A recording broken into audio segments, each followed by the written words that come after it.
Hey friends, welcome back to the Maple Leaf Barn. I'm Libby. Today we're gonna start some seeds that we got from the Floret seed collection earlier this spring. And we're also going to be discussing how we're gonna be starting our seeds to plan for events that are happening in late spring and early summer. If you're new to the channel, welcome. And if you have been following along with us for a little while, thanks for hanging out with us on our flower farm here in Southwest Ohio. You are probably gonna hear some kid noises, some baby sheep making noises, and the dog, because we are all outside enjoying this beautiful 64 degrees today. We are loving it because earlier this week it was 30 degrees down to 22 degrees. So we are really soaking up this vitamin D and just enjoying the weather. So let's get into it. Okay, these are like my literally least favorite thing to do in the world is separate these trays. It's like the bane of my existence. I am supposed to be a follower of Christ and not get mad at inanimate objects or just in general, but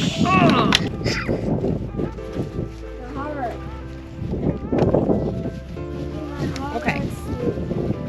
This is my seed starting tub where I keep my Pro Mix soil medium. I've already got it moist and ready to go, which makes seed starting quicker and more efficient with time. These trays are 2 seasons old, but they are not my favorite, and I will probably switch to something like the Bootstrap Farmer trays next season. I like to fill up half of the tray and then switch to the other half. It helps keep all the excess soil inside of the box, so I don't feel like I'm really wasting any soil, which is really helpful. Zinnias like to be completely buried by the soil about 1/4 of an inch down, so I like to poke a hole with my finger to drop the seeds inside, and then later I'll cover the entire tray with a little more soil. These seeds are so special because of all the work that Floret has put into breeding them, and I'm excited to be using them for a few late spring and early summer events. For an example, we have a graduation party scheduled for the first week in June, and I'm really trying to grow these zinnias for that event, even though it is a little early for us.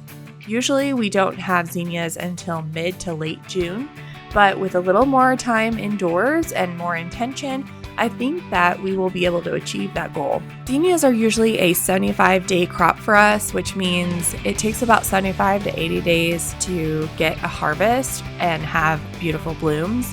This graduation party is really special because it's actually for my flower girl from my own wedding. And I just can't believe that she's already entering this new season of adulthood, but I'm excited to be able to grow beautiful flowers for her and celebrate.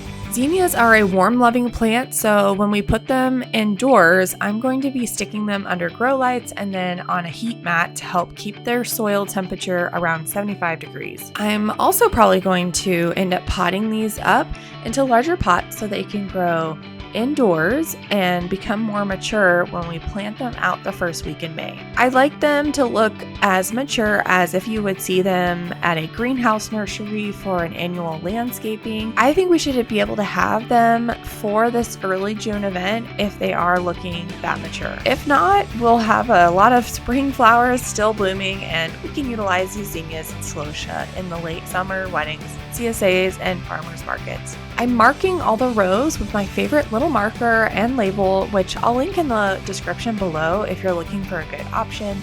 These zinnias are going to be huge zinnias, similar to the Venere's giant-sized zinnias, and the colors are so pretty. I'm excited to see how they turn out in person. I'm also starting a few different celosia varieties from Floret. I wasn't planning on doing these, but my husband thought they looked so cool, and I'll admit that celosia does bring a great texture element to a bouquet. Celosia take longer to reach maturity, which is closer to 90 to 100 days. Lots of seed packets will say to just lightly cover the seeds, so what I like to do is to sow them on the top of the soil and then add a very small layer of vermiculite on the top. Celosia will die off if it's cool temperatures, so they really need those warm 70s and above to thrive, which means you will be also wanting to treat them like a greenhouse plant until we can plant them out in probably mid-May.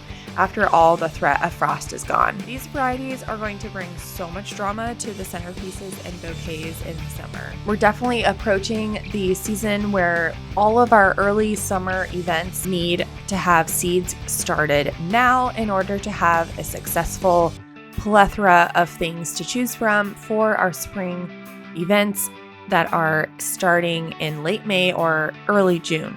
So just keep in mind that if you have June events, you need to start those seeds now so that you have plenty of time to get them all out and acclimated and growing so that you can have a beautiful harvest and have a successful event. Thanks for watching. We'll see you in the next video.